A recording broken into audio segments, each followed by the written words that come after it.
Mike, thank you so much for your time. Really appreciate you taking the time out of your day. I know you're a busy man.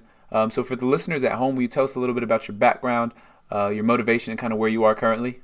Yeah, so I'm wearing a couple hats right now. I have a sports performance training center in North Carolina called Athletic Lab. I've been running that for about 10 years. We're about to move into a new facility as we celebrate our 10-year anniversary. I'm Congrats. also the performance director for a professional soccer club where I manage the sports science, strength and conditioning, and on-field fitness for the men's and women's pro teams. Hmm. Um, and then do quite a bit of consulting and speaking engagements on the side, including UK-based company Okay. called Performance, where we offer coaching education material both online and through clinics. Hmm. Awesome. Okay. How have those kind of various, or how have your various coaching experiences, either in the past or currently, kind of helped you to create your kind of coaching persona or make you who you are? So I was actually just speaking about this yesterday with my wife, and I've worked a lot of jobs, Mm-hmm. which has allowed me to wear many hats and have Yeah. both inside and outside of the coaching community, Mm-hmm. and have worked quite a bit in the field of human performance, not just in coaching, but in Mm. terms of sports science and even athlete management. Yeah. So a lot of this diverse background has kind of given me what I think is maybe a unique background for the positions that I've held, Okay. in that I don't necessarily classify myself as an expert in any one field, but I Mm. do feel like I have a pretty diverse background where I can draw from many different backgrounds and many different levels of competency. Mm. And in this regards, I put together maybe some new ideas or speak languages of others that maybe people who are true subject matter experts Yeah. or really highly specifically geared in one domain Mm. can't do. They can't cross over really well across different subjects or domains. Yeah. So I've worked as a sports scientist and researcher, have dabbled there and published a handful of things. Worked as a high performance director, almost as a both administrative type role and management of others. Obviously, own a business where Mm. uh, working with people and making teams work is very Yeah. important. And then I've worked as a coach at the professional level in the sport of soccer and track and field, Mm-hmm. collegiate level as an S&C coach and Okay. track and field coach, and private sector with my own business, and Mm. then even worked kind of amateur club Yeah. and high school track and field and S&C for a while as well. So I've seen a little bit of everything. Mm-hmm. Some things I've seen more than others, Yeah. but I think it has given me some good perspective across the field. Excellent. Okay. So where exactly did you get your start, if you don't mind my asking? So my first coaching job was actually a club track and field coaching position. Okay. I actually coached for the club that I ran for, Oh, wow. and I was pretty young. I would guess I was just slightly out of high school at the time. Okay. Really, I wasn't thinking exactly this was going to be my career, but it Yeah. gave me a little bit of a leg up in terms of getting experience under my belt. Mm-hmm. Immediately took that and started coaching at the high school level, Okay. both at a private girls' school and a private boys' school. Mm-hmm. Then I took a little hiatus off of coaching, but really delved into sports science, Mm. which I had dabbled in up to that point. I had really been a massive fan of a lot of coaching science and sports science theory Mm-hmm. from really as young as about 13 years old, Okay. looking at it in terms of improving myself as an athlete. Yeah. Uh, my first kind of collegiate coaching job was, or kind of big time, if you want to call it that, coaching job was at Ohio University, where I was a graduate assistant coach under a guy named Ethan Reeve, Oh, who's okay. currently the president of the Collegiate Strength and Conditioning Association. Okay. And he was incredibly influential on me while I was there. He showed me both how to run a weight room Yeah. as well as how to deal with people and run a Okay. team. Yeah. And his training philosophy is still very influential on how I do things today. Mm.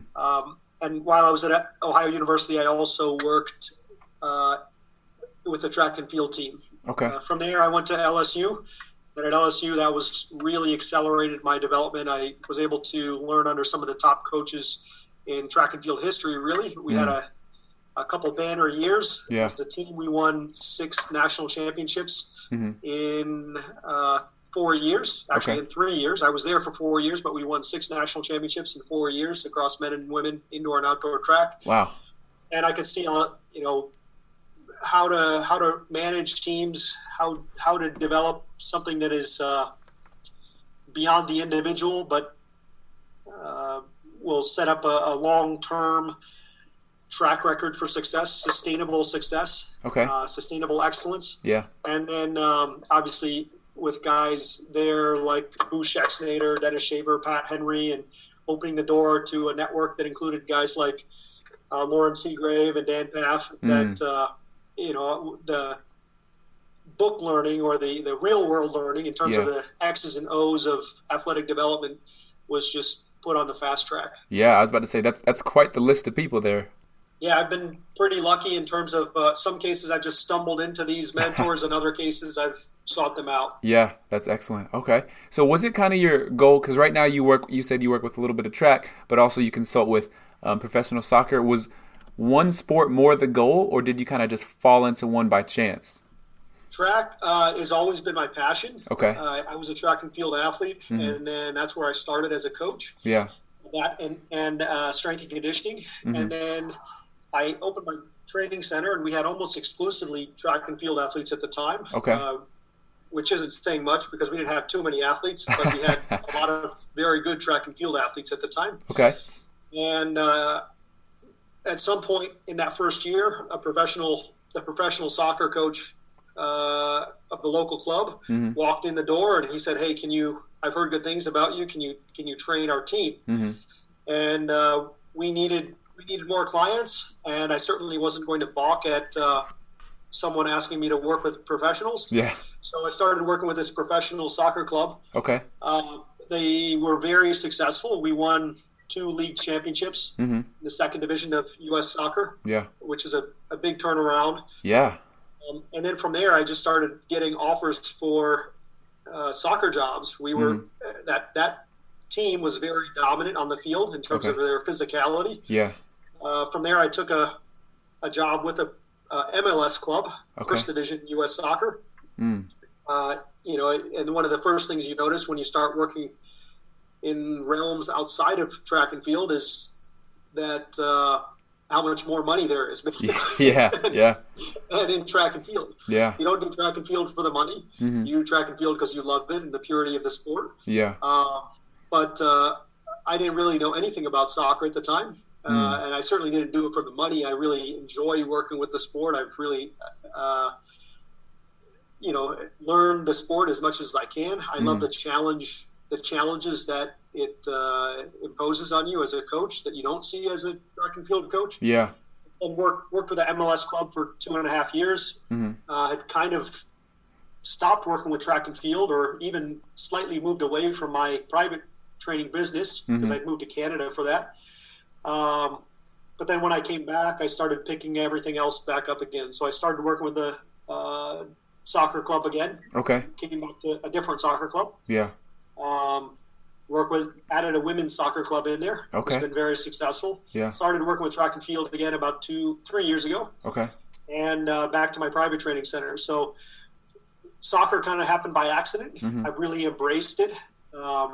There's a lot of opportunities there to work in soccer. Yeah. I think it's missing some things that in terms of athletic development and sports science from a practical and applied setting that is a little bit common knowledge in terms of upper level track and field. Yeah. So I was able to bridge that gap a little bit. And the fact that I had worked in a variety of different sports sciences, from biomechanics to physiology and monitoring, allowed me to start to work in the sport of soccer quite easily. You know, not only from a strength and conditioning side of it, or fitness coach, as they oftentimes call it in terms of soccer, but from the standpoint of being a sports scientist, doing the monitoring, the GPS, the heart rate monitoring, player load monitoring, and that kind of thing.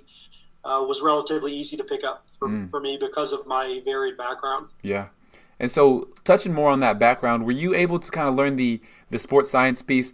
You said, I remember you talked about you kind of taking some time off and you going more into that. So, how does that look as far as learning the sports science piece and staying up to date with all the new technology?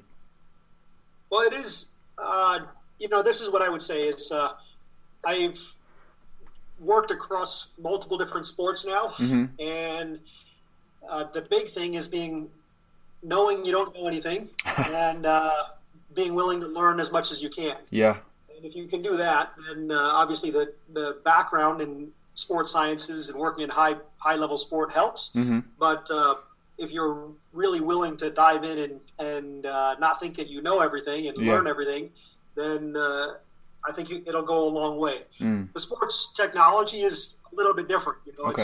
There's elements of it in terms of track and field, and Yeah. I was exposed to a lot of that. Mm-hmm. I worked for USA Track and Field for 16 years as a sports biomechanist. Wow. Okay. So I had access to a lot of the fanciest toys you could imagine in terms of sports science assessment Yeah. in the sport of track and field. Uh-huh. But we didn't really use the same tools that in the sport of soccer as you'd use in track and field. Mm-hmm. But really, it's just a matter of being willing to learn relatively quickly. I am a little bit of a technology geek as well. Okay. So I like sports science monitoring. I like technology. I'm not intimidated by it. I don't have a problem learning new computer languages or coding or that kind of thing. So it was, it was a little bit eye-opening at first, but it wasn't completely new. I was familiar enough with some of the sports science technologies like heart rate monitoring that adding in GPS and some of the player load tracking metrics that we use in soccer wasn't that much of a reach. Okay. Really, at the end of the day, the physiology is quite similar across all sports. So, it's not like the physiology changes. What changes is what you have to do with that physiology and how you have to train it for the different tasks. Yeah. So the underlying physiology remains the same. Mm-hmm.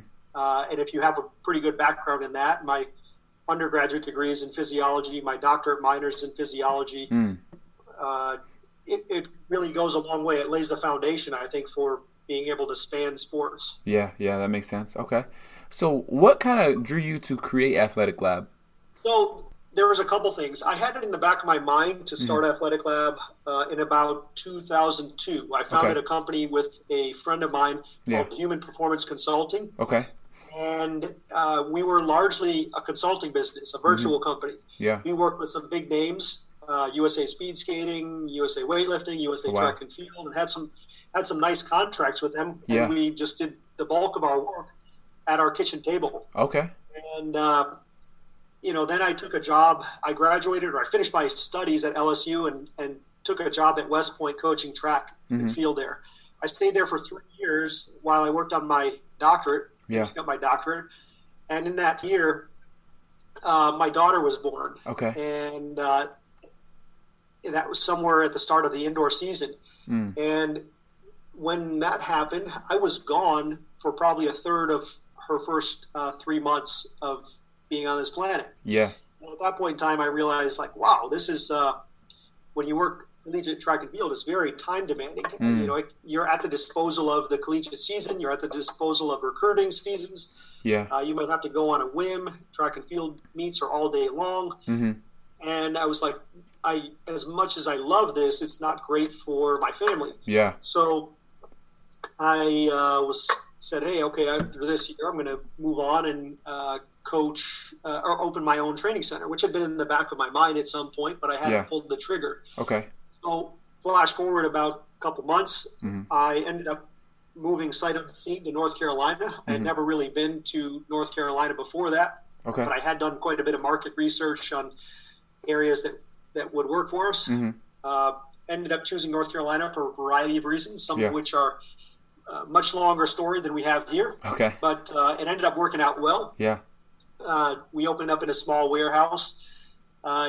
In terms of why I did it, initially it was because I wanted to have more control over my destiny than in the college setting. I saw what was happening in terms of me being away from my family, Mm-hmm. and that wasn't ideal. Yeah. Truth be told, I probably work a ton now. I don't know if it's truly fair for my family to say I'm more with them now. I Yeah. work a lot, Yeah. undisputably. I do have more control over my hours than I would if I was a collegiate coach. Mm. But what I do have that I wouldn't have collegiately is that I'm the boss. I Yeah. control what I do, where I live. I'm never going to fire myself, Yeah. that kind of thing. So, I looked at some of the top guys in track and field and strength and conditioning at the time, and mind you, this is I don't know, 10, 11 years ago. Okay. And I was looking at guys like Boo Schexnayder and Dan Paff in the track and field world, and Mm-hmm. Ethan Reeve as a strength coach for Ohio University, who just got a job at Wake Forest at the time. Yeah. And I was like, man, these guys are some of the best in the world. Mm-hmm. And they work their tail off. Yeah. They're highly qualified, and they get X amount of money, and they have to work on the weekends, and they have to go when the team goes, and that kind of thing. Yeah. And I was like, geez, the best garbage collector in the world probably gets paid more than these guys. Yeah. And it's never been about money, but I did think, wow, you can, at some point in time, it's like collegiate coaching, you might have to live somewhere where you don't really want to live. Yeah. Right? Because there's only so many collegiate coaching jobs. Yeah. And most of those coaching jobs are not in a great city. Mm-hmm. They're just where a college is. I'm not going to pick on any towns, but there's plenty of the country where I wouldn't really choose to live. Wouldn't really want to live there. Yeah. So now I get to choose exactly where I want to live. Mm-hmm. I get to. I still work a ton, as I told you. So in that regards, it wasn't exactly a a success. Yeah.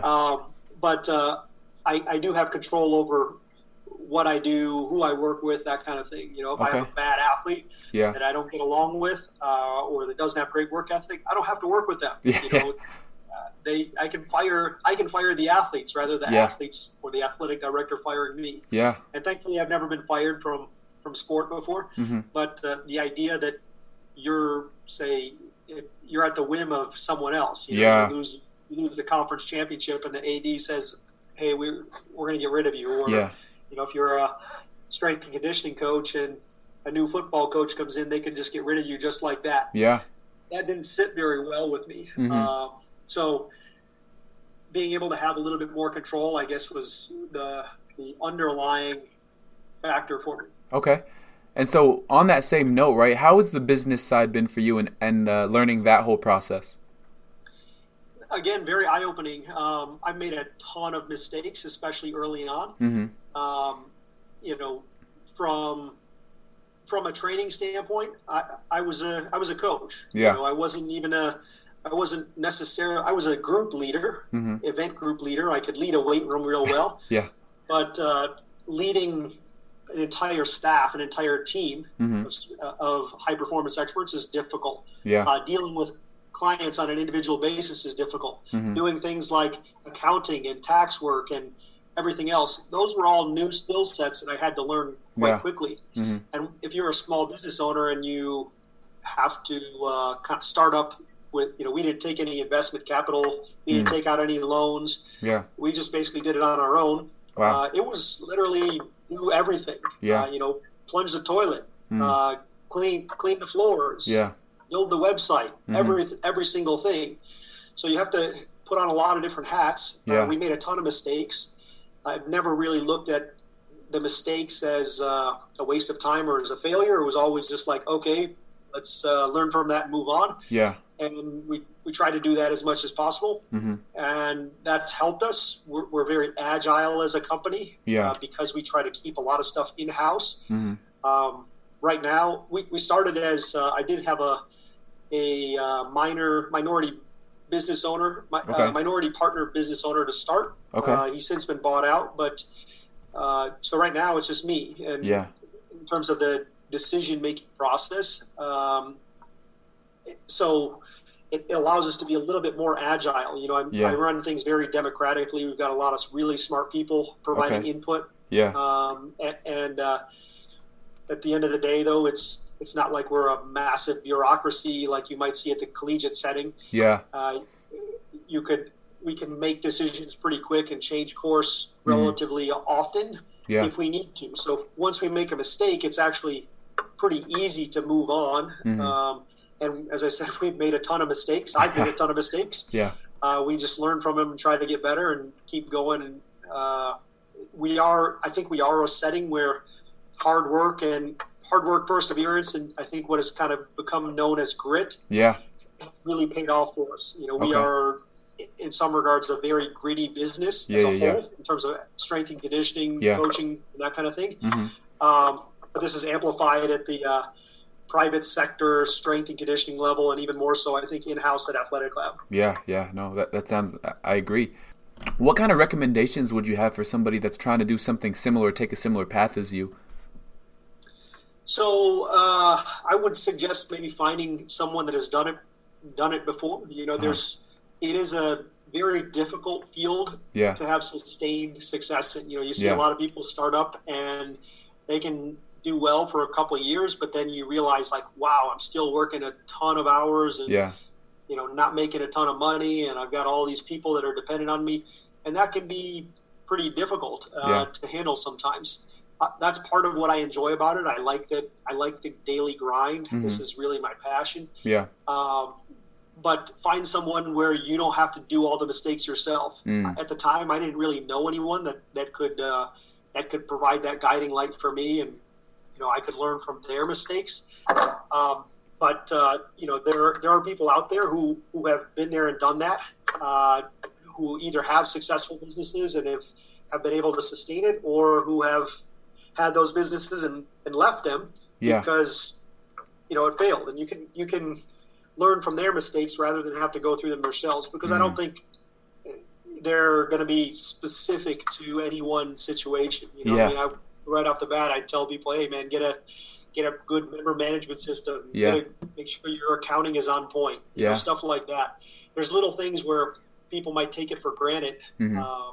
but if you fall behind on it, it can really hurt you in the long run. That makes sense. Okay, so let's dive into the training piece a little bit more, right? We talked about the technology and how you guys, how you've been exposed to a lot of that. So how much you utilize, or how have you utilized technology to kind of assess these high-level athletes, and what factors are you looking at?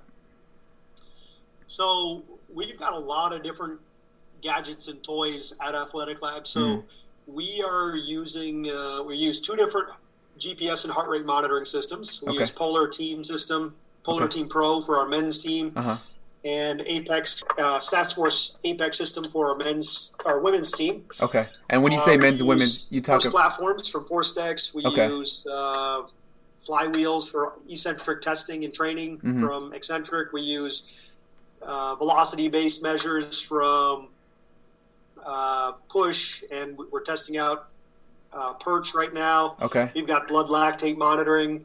We've got timing gates from Fusion Sport. We've got a lot of stuff to sounds look like at. it. Really, our criterion is this: if it is something that we want to test, and the technology can provide reliable, accurate, and meaningful data, then we will try to use it. Okay. If it is the simpler and more approachable that data, that's when we want to try to move towards those companies that can deliver that. Yeah. So, you know, there are quite a few sports science specific companies that can do things like force platforms really well, or even heart rate monitoring really well. Yeah. But the data is not really accessible to the coach or the sport practitioner.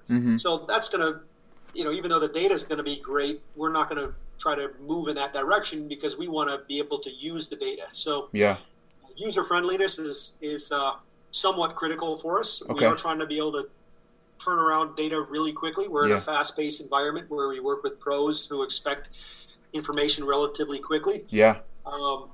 But figure out what you need to collect or what you need to use. What are the tools? Are those tools reliable, valid, accurate?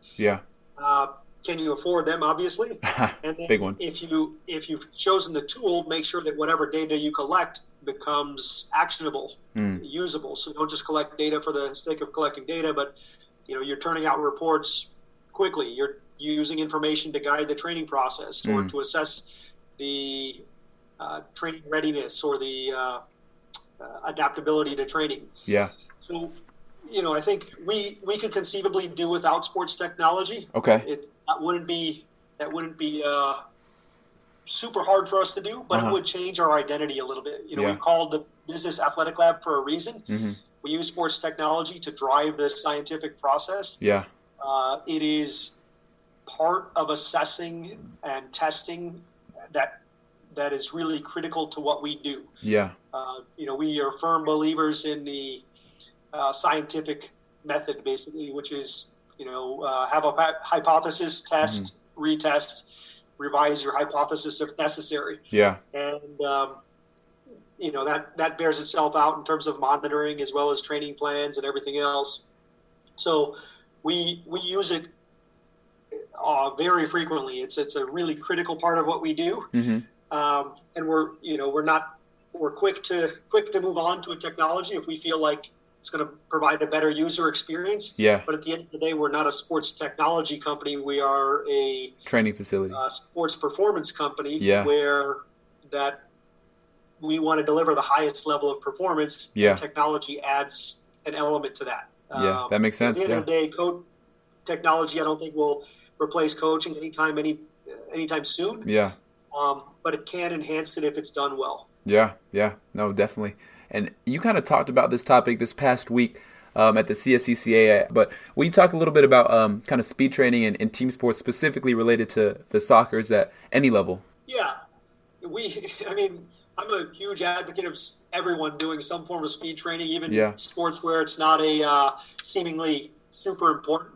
But certainly for sports like soccer, I think it is very relevant to performance, but also injury reduction. Yeah. And whenever we can, we're using technology, incorporating it with the speed sessions. So, for example, I regularly monitor the top speed that our athletes run. Yeah. And then I'm using that top speed that they're capable of. Mm-hmm. I will use that as a guideline for the training load of a different session, because then I can tell how fast an athlete is running relative to their maximum. Okay. So with that top speed, are you looking at like the more GPS, or are you using the timing gates to monitor that?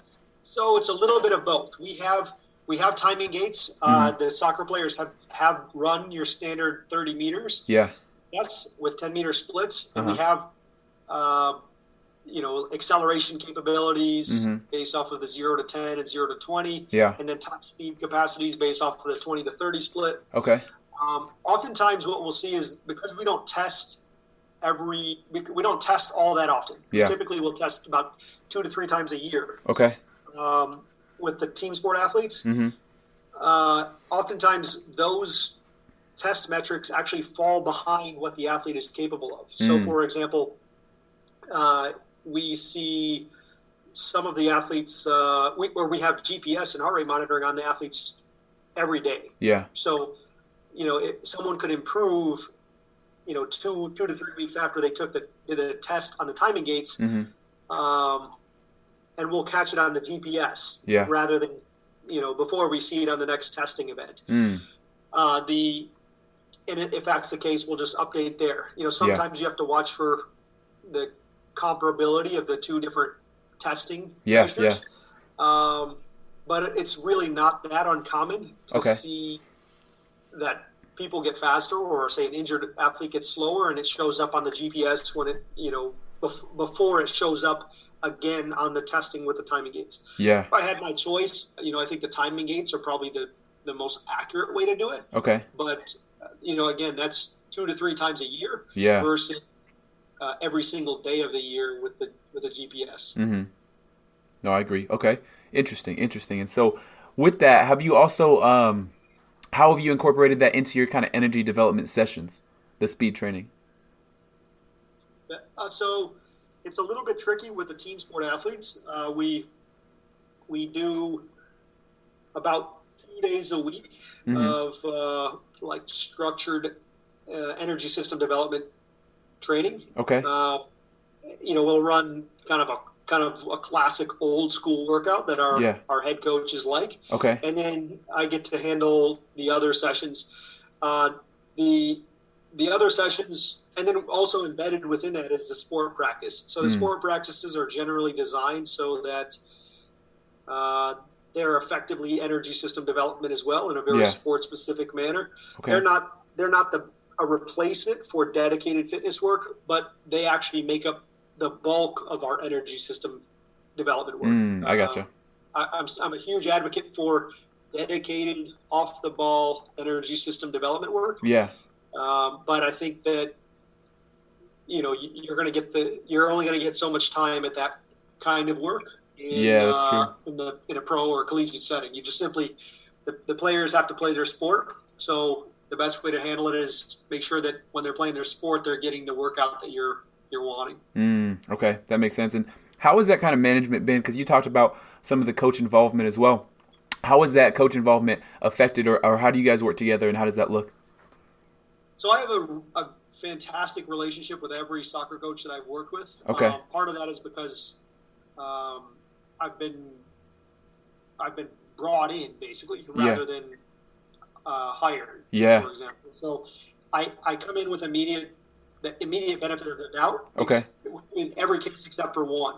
In one of these cases, a coach came in and I was already at the club, and he had to work with me pretty much. Gotcha. But this has blossomed into probably the best relationship I've had, in that he has full trust in whatever I do now. Yeah. He's the amazing winning coach. So we have tremendous respect for each other. He allows me to have input and inform him. And at the end of the day, I think if you're working with a team, your role is not necessarily to be an executor. Yeah. Your role is to be a support staff, backroom staff, and to inform so that the executor, who would be the head coach in this case, Yeah. Can make the most informed decisions possible. And then at the end of the day, if you've informed him and he makes a bad decision, Yeah. he's the one that gets in trouble rather than you, ideally, right? So, if the team loses all over the place or gets crushed or there's all kinds of injuries and he ignored your advice, then the accountability would have to go back on them rather than you. You provided your input. Okay. Interesting. And then moving forward a little bit, right? So you do a lot of continuing education, a lot of speaking, a lot of like authoring. How does your kind of continuing education calendar kind of look, and what are your recommendations for that? So it's somewhat never-ending. It's a really passion of mine because a couple of my mentors, specifically Boo Shaxnader, who was coaching education chair for USA Track and Field for a long time, and Dan Paff, and even I saw what Vern Gambetta was doing a long time ago. Yeah. It really influenced me, and I thought these guys have been so influential on the field, and it really helped me that, I feel like I owe it back to the field to do it. And I enjoy teaching. So on any given, I probably lecture at least once a month. Okay. So just last week was at CSCCA. Yeah. In the next month, I think I'm in Japan and Tokyo, or Japan and England. Okay. So I think I'll probably have about 8 international trips this year, probably about 5-6 domestic ones. And then we have a mentorship program at Athletic Lab, where I lecture there. Yeah. In partnership with one of our other coaches. That's weekly. We just provide weekly lectures to our mentorship coaches. Okay. And then I guess the last thing is I'm working with a company in Brazil called Elite Training Brazil, and we've actually taken our mentorship program that we have delivered in-house for the last 6 or 7 years, and we formalized it, turned it into a course, and really hardened it up a lot. Okay. So it's a 3-phase course: level 1, level 2, level 3. Yeah. Has a curriculum, PowerPoints, videos, everything else, and that's being taught around the world right now. They've taught it 6 different places in Portugal and Brazil. Yeah. And we've got a handful more on the calendar already this year. So we've, just in about 5 months, we've already taught about 160 coaches or so on that. Oh, wow. Okay.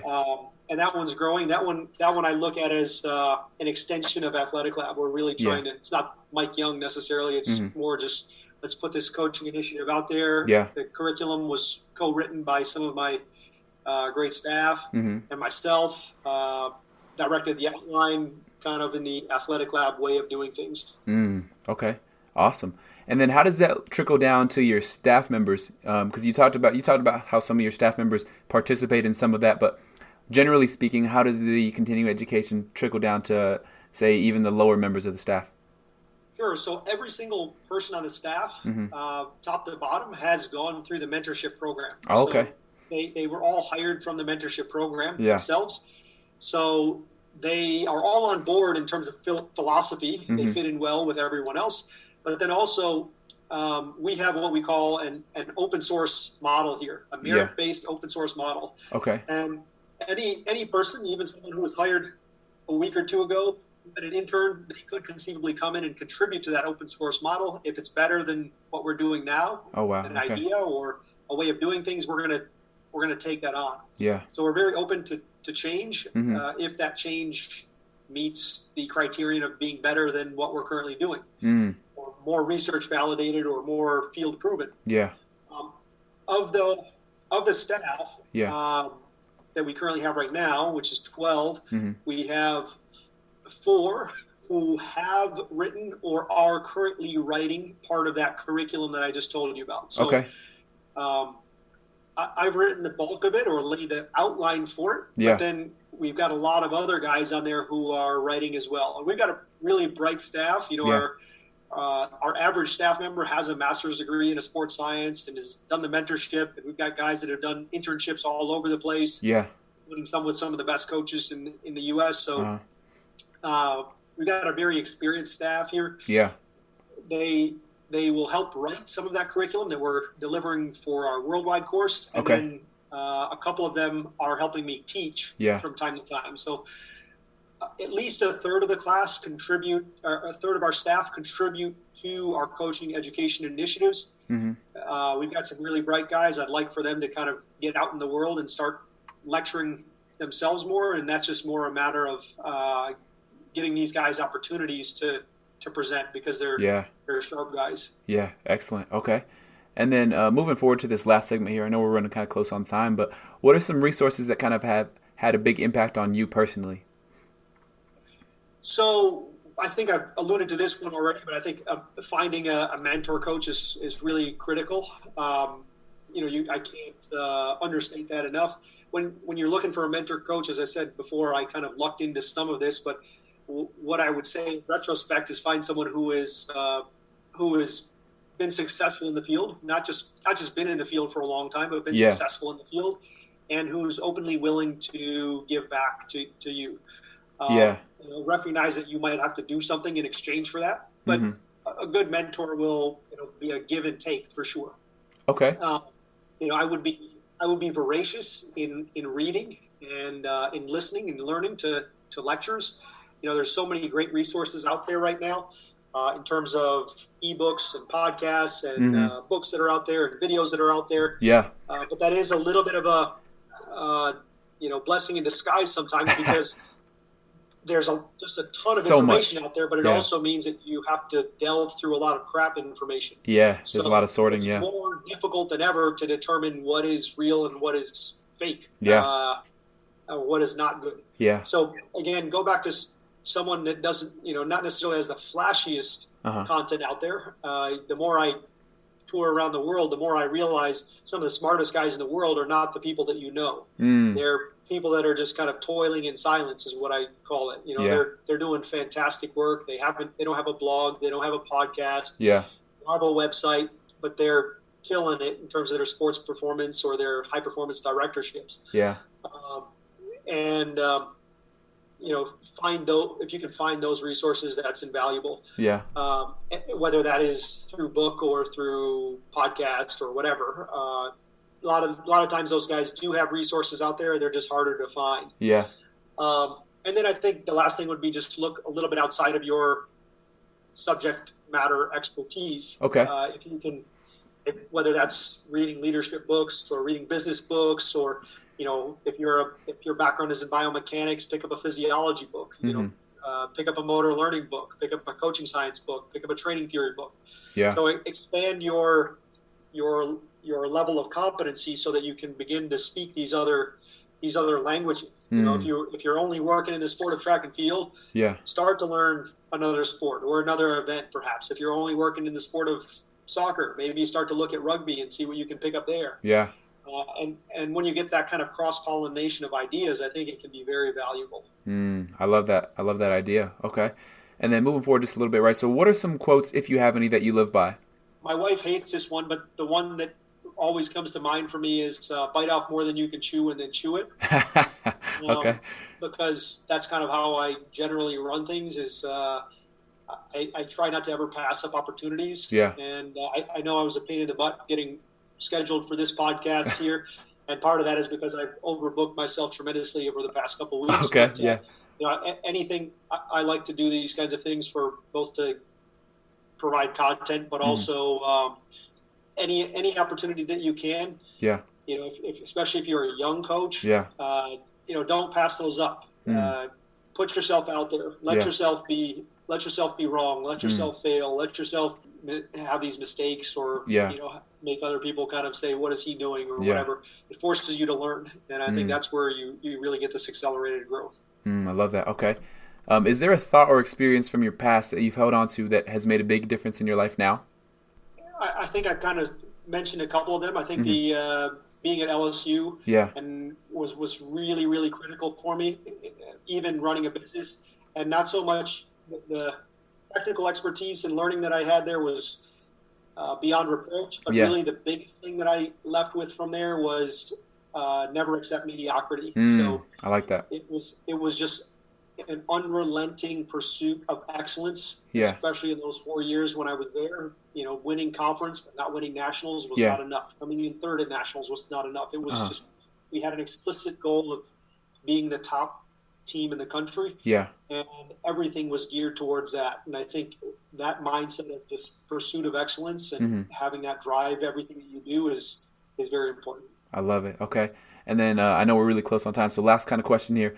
What kind of projects are you currently working on, and how can people kind of follow your journey? So I've got an online hub now with Proformance, which is my UK-based company. We're putting a lot of content out there. Okay. It's a subscription model, but there's some of the best coaches in the world on there, from Brett Bartholomew, Dan Baker, Dan Path, Boo Schexnader. Lots of information on there. Okay. So we're working hard on that. Yeah. And then this coaching initiative that I have with Elite Training Brazil, which is currently only delivered in Portuguese. Yeah.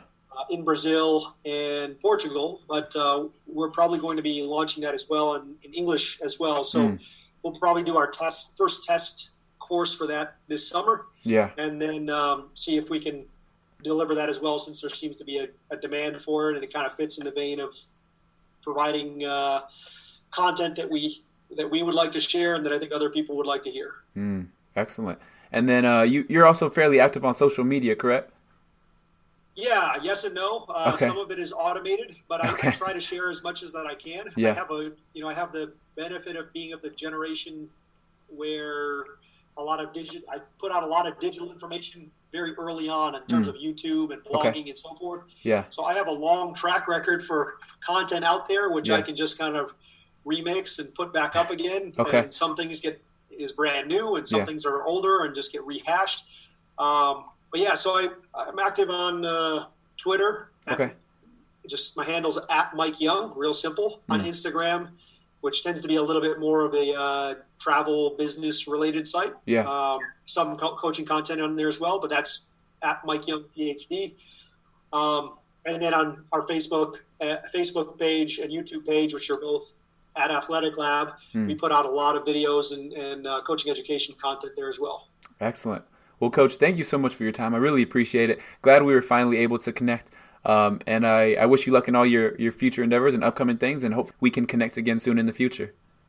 Thank you very much. Great talking.